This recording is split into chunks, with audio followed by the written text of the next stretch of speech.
Good morning, and welcome to today's story, a touching, humane, and educational tale. The $12 greenhouse. On the hottest day Maple Glen had seen in 40 years, people stood outside a broken greenhouse begging for water, shade, and one more crate of tomatoes. And at the center of it all was Evelyn Hart, a 62-year-old widow the town had quietly written off just months earlier. The same woman her stepdaughter had pushed out of her own home with 2 suitcases, a recipe box, and nowhere left to go. This story will show you how quiet strength, practical wisdom, and steady dignity can rebuild a life from almost nothing. And how the people others dismiss are sometimes the very ones who end up holding a whole town together. 3 months earlier, Evelyn Hart stood on the front porch of the house she had kept warm for 21 years, holding one suitcase in each hand while late September rain tapped against the dead mums lining the steps. She did not cry right away. That was the strange part. After Harold died, people from church brought casseroles. The funeral home sent flowers. Neighbors lowered their voices when they said her name. For a week, everyone treated her like grief itself might shatter if they touched it too hard. Then the casseroles stopped. The flowers wilted. And Harold's daughter, Tessa Vaughn, came over with a leather folder tucked under one arm and the brisk, polished tone of someone who had already made peace with being cruel. "The house was never in your name," she said, standing in Evelyn's kitchen as if she were discussing a change in cable service. "Dad took out a second loan I didn't know about. Taxes are overdue. I'm selling. I need you out by Friday." Evelyn looked at her for a long moment. This was the same kitchen where she had packed Harold's lunches, iced sheet cakes for church picnics, and stirred soup while the winter wind rattled the windows. She knew every drawer that stuck, every floorboard that sighed, every stain in the old butcher block counter. And yet, in that moment, it felt as if she had been living inside someone else's memory. "I was his wife," Evelyn said softly.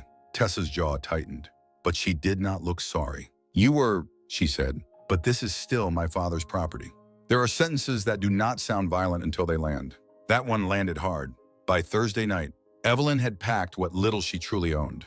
A few clothes, her late mother's quilt, a cast iron skillet, a faded tin recipe box filled with index cards written in 3 different kinds of handwriting, and an envelope with the last of her cash, $138. That was what remained of a marriage, a home, and more than 2 decades of trying to belong where she was never fully claimed. She spent that first night in her Buick in the parking lot behind Miller's Feed and Supply, wrapped in her coat, listening to trucks groan past on Route 14. Around dawn, she drove to the diner, bought coffee she could barely taste, and sat by the window staring at the courthouse bulletin board across the street. That was where she saw the notice. Town surplus auction Saturday, 9 a.m. Old equipment, storage sheds, scrap lots, miscellaneous structures. Miscellaneous structures. The phrase would have sounded ridiculous to most people. But Evelyn had worked enough years in school kitchens to know that the things nobody bothered naming were often the things nobody bothered valuing. Saturday morning, she stood in a chilly crowd behind the old rail yard while men in seed caps and work boots squinted at rusted farm trailers, dented tanks, and broken fencing. The auctioneer moved fast. Most of it was junk. Some of it was worse than junk. Then they came to Lot 17, condemned greenhouse structure, north side of town, behind the abandoned cannery access road. As is, no guarantees. A few men laughed. Someone said, "That heap ought to pay us to haul it away." Evelyn lifted her eyes. She had passed that greenhouse once, years ago. A long, low skeleton of rusted metal and shattered glass sitting on the edge of town like a forgotten thought. The roof was mostly gone. One side leaned. The ground around it was choked with weeds. But she also remembered the angle of the sun there, the drainage ditch nearby, the old rain barrel stands, and something else. A stubborn little flicker she could not quite explain. "Do I hear 10? The auctioneer called. Nobody answered. 10. 5. Silence. Evelyn felt her own pulse in her throat. 12, she said. Several heads turned. The auctioneer blinked. "I got 12. Anybody give me 15? No one did. The gavel came down. Just like that. Evelyn Hart became the owner of a dead greenhouse for $12. By late afternoon, she stood in front of it alone. The place looked even worse up close. Jagged glass clung to the frame like broken teeth. Wind pushed through the empty panels with a thin, lonely whistle. The door hung crooked. Inside, old planning tables lay collapsed in the dirt. and dry vines curled around the beams like brittle fingers. It should have frightened her. Instead, she stepped inside slowly. Listening, the soil, beneath the top crust, was darker than she expected. One corner stayed warmer than the others. The southern exposure was almost perfect. A ridiculous place, she thought. A broken place. A place no sensible person would choose. But then again, no sensible person had chosen her. Either, that evening, with the sun dropping copper red behind the cannery ruins, Evelyn spread her mother's quilt over an old folding chair, set down her 2 suitcases, and placed the tin recipe box on an upturned crate. The wind slipped through the shattered roof. The frame creaked overhead. For the first time since Harold died, she let herself cry. Not loud, not dramatically, just a quiet, shaking grief for the years she had given, the home she had lost, and the humiliating truth that sometimes a woman could spend half her life building comfort for others and still be left standing outside with nowhere to go. But after a while, she wiped her face. Then she looked around that wreck of a greenhouse one more time. And in the fading light, with cold air settling into the dirt and night coming fast over Maple Glen, Evelyn Hart made the smallest, fiercest decision of her life. She was not going to die in a borrowed car. She was going to make this place live. The first green shoots. The next morning, Evelyn woke before sunrise in the broken greenhouse, stiff from the folding chair and chilled clear through. For a few seconds, she forgot where she was. Then the wind moved through the broken roof with that thin, hollow whistle, and reality came back all at once. The rusted frame, the dirt floor, the 2 suitcases, the recipe box, the sharp smell of old metal, wet weeds, and dust. She sat up slowly, pulled her coat tighter, and looked around at the place she now owned. In the weak blue light of morning, it looked less like a miracle and more like a mistake. But Evelyn Hart had spent most of her life doing hard things before she felt ready for them. She had worked double shifts in a school cafeteria when the budget got cut. She had learned how to stretch one pot of soup across 3 meals. She had sat beside hospital beds, signed paperwork she did not understand, and smiled through heartbreak because someone had to keep the room steady. So she stood up, rolled her shoulders once, and got to work. She started with the glass. Using an old snow shovel she found near the cannery fence, she scraped broken panes into careful piles, moving slowly so she would not slice open her hands. By mid-morning, her back ached, her fingers were numb, and sweat clung damply beneath her coat. Still, a narrow path had appeared through the wreckage. That mattered. A path meant direction. A direction meant hope. Around noon, an old pickup rattled up the gravel road and stopped beside the greenhouse. Out stepped Martha Bell, 71 years old, all sharp elbows, sensible shoes, and a face that looked permanently unimpressed by human foolishness. She owned the second-hand shop on Main Street. Maple Glen people went to Martha when they needed a used lamp, a winter coat, or the truth told plain. She took one look at Evelyn through the broken frame and said, "Well, either you've lost your mind, or you've still got more grit than the rest of this town put together." Evelyn gave a tired half smile. Still deciding, Martha snorted. From the bed of her truck, she hauled out a box fan with one cracked corner, 3 plastic seed trays, a dented thermos, and a canvas tool bag missing its zipper. "I'm not donating charity," Martha said. "I'm unloading junk and preserving my reputation." "Of course you are," Evelyn said. That earned her the smallest flicker of approval. Martha lingered only a few minutes, but before leaving, she stood at the doorway and glanced around with narrowed eyes. "You've got good southern light," she said, "and that back corner holds warmth. Don't waste time fixing what doesn't matter. Build one livable section first, then expand." It was not comfort. It was better. It was useful. By the 3rd day, Evelyn had cleared enough space to make a little square of order inside the ruin. One corner held her chair, quilt, and skillet. Another held the trays Martha had brought. She patched part of the frame with scavenged plywood and heavy plastic she bought from the feed store with money she should have been saving. That night, as the temperature dropped and coyotes cried somewhere beyond the rail line, Evelyn heard a sound from the far side of the greenhouse. Metal scraping, then a muffled curse. She reached for the flashlight and moved toward the noise. A teenage boy froze near the old pipe rack, one hand gripping a loose copper fitting, the other clutching a dirty backpack. He couldn't have been more than 17. Lean, restless, with a sunburned neck and the wary eyes of someone who expected trouble before kindness. "I wasn't stealing much," he said quickly. "Just scrap." Evelyn looked at him, at the hollow look beneath the bravado, at the shoes worn white around the soles. "What's your name?" she asked. He hesitated. "Dylan. You hungry?" "Dylan." The question seemed to throw him harder than anger would have. He frowned, almost offended. "I said I was taking pipe, not asking for soup." Evelyn lifted one shoulder. "Those things are not mutually exclusive." An hour later, Dylan sat on an upside-down crate eating canned chili she had warmed in the skillet over a camp burner. He ate too fast at first, then slowed when he realized she was not going to take the bowl away. Between guarded silences, the story came out in pieces. His grandmother was sick. His mom had been gone a long time. There was not enough money. There was never enough money. Scrap metal sold fast, and shame sold even faster if you were poor in a small town. Evelyn did not lecture him. She had no interest in speeches. Instead, she said, "If you want copper, earn it. Help me rebuild this place. I'll pay you when I can. Feed you before that." Dylan looked around at the shattered roof and laughed once under his breath. This place, Evelyn said. He studied her for a long moment, like he was trying to decide whether she was foolish or fearless. Maybe both. The next afternoon, he came back. And the afternoon after that, too, he hauled rotted boards. He dragged rusted tables into piles. He climbed the safer side of the frame and helped tie down sheets of plastic before the next wind rolled in. He talked too little one day and too much the next, like most lonely boys do when they are trying not to care. Officer Ben Cooper also started showing up. At first, it was official. A patrol car easing down the gravel road. A polite but skeptical glance. "We've had calls," he said one evening, notebook in hand. "People concerned someone's living out here." "I am someone," Evelyn replied.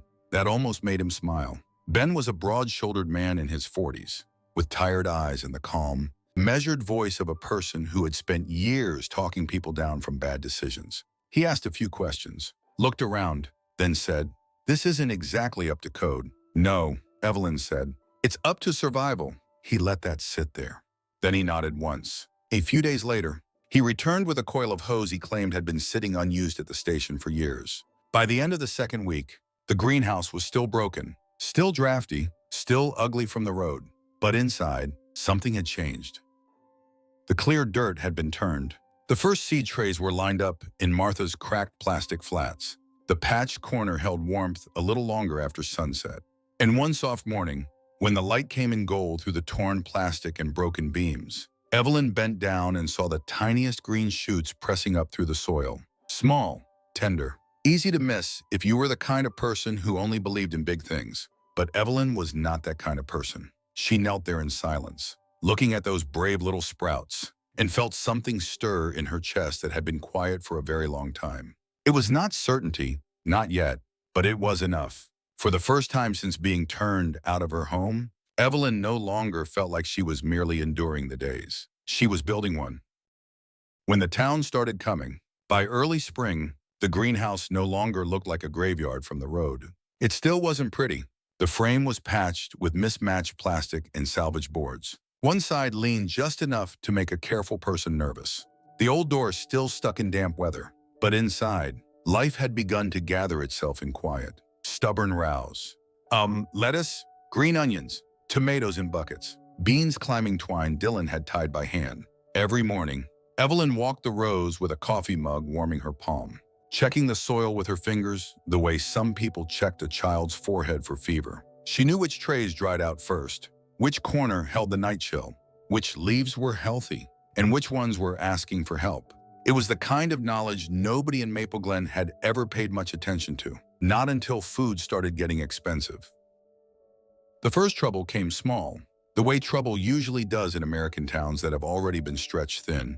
The grocery store out on Route 14 cut back deliveries. Then the produce truck started arriving late, then not at all for 3 days. By the second week, folks were standing in front of half-empty shelves staring at wilted lettuce, priced like it had been flown in from California on a private plane. Eggs were up, milk was up, even canned soup had gotten high enough to make people put it back. In Maple Glen, nobody used the word crisis right away.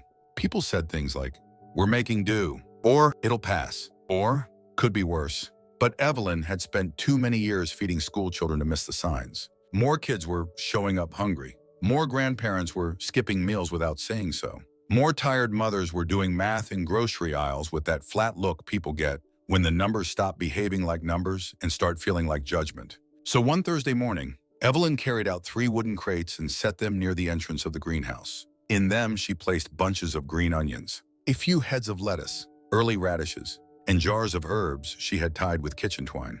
Then she took a scrap of plywood, painted it white with leftover porch paint, and wrote in neat block letters, "Take what you need, leave what you can." Dylan read the sign twice and squinted at her. "You really think people will do that?" Evelyn set another bunch of onions into the crate. "I think hungry people know the difference between being offered help and being offered pity." That afternoon, nobody stopped. People slowed their cars, looked, then kept driving. By evening, 1 bundle of radishes was gone. The next morning, $2 had been tucked beneath a flower pot. By Saturday, a young mother in hospital scrubs pulled over with her little boy in the back seat. She stepped out hesitantly, as if she might be trespassing on someone's pride. "You sure this is okay?" she asked. Evelyn nodded. "That's why it's there." The little boy pointed at the lettuce. "That one looks like a brain," he said. Evelyn smiled. "That means it's a good one." After that, the town started coming, not in a rush, not all at once, just one careful person at a time. A retired mechanic with bad knees, a widow from the Baptist church who claimed she was just curious and left with basil tucked in her purse, a grandfather raising 2 girls, a young couple who split 1 bunch of greens like it was a holiday meal. What surprised Evelyn most was not how much people needed. It was how badly they needed not to feel ashamed for needing it. So she made the greenhouse feel different. She did not stand there counting what folks took. She showed them how to pinch dead leaves off tomato plants, how to save seeds in a paper envelope, how to grow herbs in coffee cans on a porch railing, how to sink a bucket deep enough to hold moisture through a dry week. She explained things plainly, without showing off, in the warm, practical tone of a woman who had learned that knowledge becomes kindness when you hand it to someone in a way they can actually use. And little by little, the greenhouse became more than a place that grew food. It became a place where people could breathe. Dylan changed. Too, he still had his rough edges, still shrugged too fast when someone thanked him, still acted like every good thing might disappear if he looked at it too directly. But he stopped prowling for scrap. He showed up early, watered without being asked, built a shelf for seedlings out of old milk crates and warped lumber. One afternoon, Evelyn caught him explaining to a little girl why marigolds helped keep bugs off the tomatoes. He used his hands when he talked. He sounded proud. She pretended not to notice the way his whole face changed when he forgot to be guarded. Then, just when the place began to feel almost steady, trouble found them again. Officer Ben's cruiser rolled up slow that Monday morning. He stepped out with his hat in one hand and an envelope in the other. His face told Evelyn this wasn't a social call. "What is it?" she asked. Ben let out a quiet breath. "Legal notice." She took the envelope, her fingers already tightening before she broke the seal. The land beneath the greenhouse, it turned out, was under review. A claim had been filed to reclaim and reassign the parcel. The name on the document hit harder than the words around it. Tessa Vaughn. Dylan saw the color leave Evelyn's face. What did she do? Evelyn looked past him, out toward the rows of seedlings, the crates by the door, the little handwritten sign that had started bringing the town to her. Then she folded the paper very carefully. The old Evelyn might have stepped back, might have told herself it wasn't worth another fight. But the greenhouse was no longer just where she slept. Kids had learned here. Hungry people had eaten here. Broken people had started standing a little straighter here. And for the first time in a long while, Evelyn felt something stronger than grief rise up inside her. Not anger, not exactly. Purpose. If Tessa took this place now, she would not just be taking a structure. She would be tearing up the first good thing this town had grown in years. Evelyn lifted her chin, looked at Ben, and spoke in a voice calm enough to hide how deep the blow had landed. "Then, I guess," she said, "we're going to have to fight for it." The hottest week in Maple Glen, the fight with Tessa did not begin in a courtroom. It began in the heat. By the second week of June, Maple Glen felt like it was being held too close to a stove. The air turned thick and breathless. Lawns went brittle. Porch rails burned hot to the touch by noon. Even the wind, when it came, felt used up. Folks in town started saying the same thing in different ways. "Never seen it this bad. Feels wrong for June. Can't get ahead of it." Then the rolling outages began. An hour without power. Then 3. Then half a day on the south side of town. Old window units went quiet. Box fans stopped in the middle of living rooms. Refrigerators softened, medications spoiled. People with bad lungs and bad hearts began to move slower, speak less, and watch the sun like it had turned personal. Inside the greenhouse, Evelyn worked with the calm intensity of someone who understood that panic wasted water. She and Dylan had spent weeks rigging shade cloth from old canvas tarps and fence wire. They ran drip lines from patched barrels and captured every bit of runoff they could. Evelyn laid mulch thick around the roots to hold moisture. She opened the upper vents before dawn, closed the east side by noon, and moved the most delicate trays into the cooler back corner where the brick foundation still held a little of the night. It wasn't pretty, it was practical. And in weather like this, practical was a kind of mercy. Ben stopped by nearly every evening, shirt dark at the collar, face lined with worry. The senior apartments lost power again. He told her one night, "Church basement's full. School gym's warmer than outside. We're running out of places to send people." Evelyn handed him a mason jar of water with mint leaves floating in it. "Then stop looking for perfect places," she said. "Start using the ones that still work." He looked past her into the greenhouse. The shade, the damp soil, the buckets catching condensation. The rows of greens still alive when half the town's backyard gardens had already curled brown. "You really built all this to hold through heat like this?" he asked. Evelyn shook her head. "I built it to hold through neglect. Heat just happens to respect the same rules." That was the thing about Evelyn. She never spoke like she was trying to impress anybody. She just said what was true, plain and steady, and let the truth do its own work. By Friday, people were coming not just for produce, but for relief. A grandmother with flushed cheeks and shaky hands sat near the back wall with a cold rag at her neck. A young father brought in twin toddlers, one on each hip, both too limp from the heat to fuss. A mail carrier stopped in for 10 minutes and stayed an hour. Dylan filled cups, hauled water, and moved with a focus that would have shocked anybody who knew the boy from 6 months earlier. The old restlessness was still in him, but now it had somewhere to go. Then, right in the middle of it all, Tessa arrived.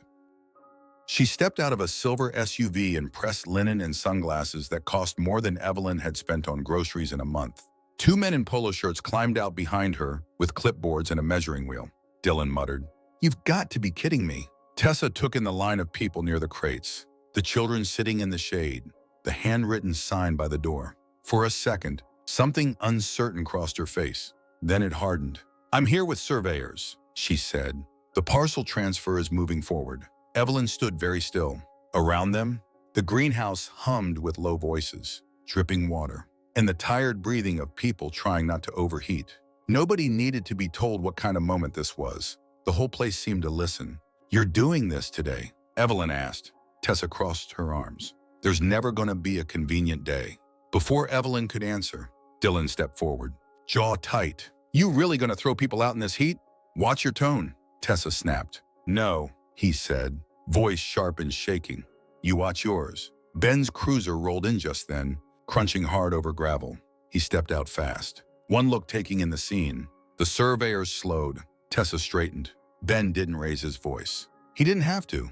"There are medically vulnerable residents cooling here," he said. "You want to push a property action today. You can do it through the county after the emergency notice lifts." Tessa opened her mouth, then closed it again. For the first time, she really looked at the old woman in the chair by the tomatoes, at the little girl asleep with a damp towel over her knees, at Dylan, standing like he'd put his own body in the doorway if he had to, at Evelyn, not begging, not breaking them, just standing there with dirt on her hands and heat in her face, looking more rooted than anyone Tessa had ever managed to become. The surveyors quietly rolled their wheel back toward the car. Tessa said nothing else. She got in and drove away. But the air she left behind did not feel like victory. It felt like a warning. That night, long after the last visitors had gone home, Evelyn stood alone in the greenhouse as the sunset burned red through the patched plastic walls. Her shoulders ached. Her hands were blistered. Her whole body felt wrung out. And yet, as she looked over the dim rows of living green in the hardest summer Maple Glen had seen in years, she understood something with sudden, humbling clarity. She was no longer fighting to prove she had worth. She was fighting because this place had become a lifeline. And if Tessa came back for it, she would not be coming for Evelyn alone. She would be coming for everyone this town had almost forgotten. The harvest that changed everything. The following Monday, the heat finally broke. Not all at once, just enough for folks in Maple Glen to step outside again without feeling like the sky was pressing down on their shoulders. The air still held that baked, dusty smell of a hard American summer, but people could breathe. Windows open, porch fans turned, and for the first time in days, Evelyn stood in the doorway of the greenhouse and felt something close to stillness. But peace, she had learned, rarely arrived without one last test. That afternoon, Ben came by with Martha and a county clerk named Irene Wallace, a neat woman with silver glasses and a canvas folder tucked under her arm. "I think you need to hear this in person," Ben said. Inside the folder was an older file tied to the greenhouse parcel, one that had been buried in a stack of deferred town properties and never fully processed. Tucked behind the tax maps and maintenance notes was a handwritten statement from Harold, dated 2 years before his death. It was short, plain, very Harold, but it said enough. If the North Greenhouse parcel ever became usable again, he wanted Evelyn Hart to have first claim to it because, in his words, she's the only one who ever looked at broken things and saw what they could still become. For a long moment, Evelyn said nothing. Her fingers rested on the paper. Martha turned away first. Pretending to inspect the tomato vines, Ben cleared his throat and looked down. Dylan, standing near the shelving unit he had built from scrap wood, stared at Evelyn with that guarded, hopeful expression he wore whenever he wanted something good to be true, but didn't trust it yet. Tessa arrived an hour later. This time she came alone. No surveyors, no sunglasses, no polished voice sharpened for damage. She looked tired, smaller. Somehow, Ben handed her the statement. She read it once, then again. The proud, brittle set of her face slipped just enough for the truth to get through. "I didn't know," she said quietly. Evelyn believed her. That did not erase what had happened. It did not undo the porch, the suitcases, the rain, or the long nights in a broken greenhouse wondering whether she still mattered. But pain and understanding can stand in the same room together. That is one of the hardest lessons life ever teaches. The county meeting that Thursday filled faster than anyone expected. Folks came in, work boots, church dresses, mechanic shirts, nursing scrubs. Not because Maple Glen suddenly loved public meetings, but because this one meant something. One by one, people stood. The young mother in scrubs talked about the vegetables that got her through the worst grocery weeks. The grandfather with the 2 girls said the greenhouse taught his grandbabies how to grow food with their own hands. Ben spoke about emergency cooling during the heat wave. Martha, blunt as ever, said, "That woman turned scrap, dust, and bad luck into the most useful place in this town. If you people can't recognize value when it's standing right in front of you, then maybe none of you deserve tomatoes." That got a laugh. Then Dylan stood. He did not look at the crowd for long, just at Evelyn. "She fed me before I earned it," he said. "Then she made me earn the rest." Nobody ever did both. Silence followed that. The good kind, the kind that means hearts are moving. By sunset, the vote was done. The parcel was granted to Evelyn Hart, with community designation protection. The greenhouse would remain what the town had already become to it without needing permission. A shared place, a teaching garden, a food co-op, a living thing.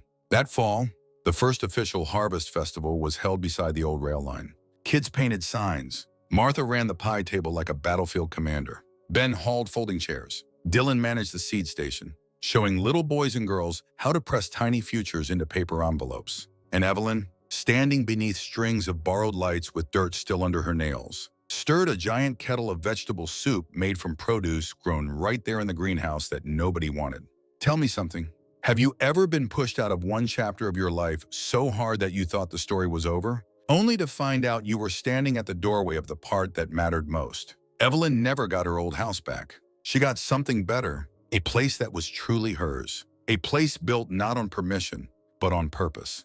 And in Maple Glen, people would remember for years that when the town was thirsty, hungry, and nearly worn through, the woman they once overlooked became the steady, generous heart that helped it live. If this story stayed with you, and if you believe the quietest people often carry the greatest strength, subscribe to the channel and stay with us for the next story.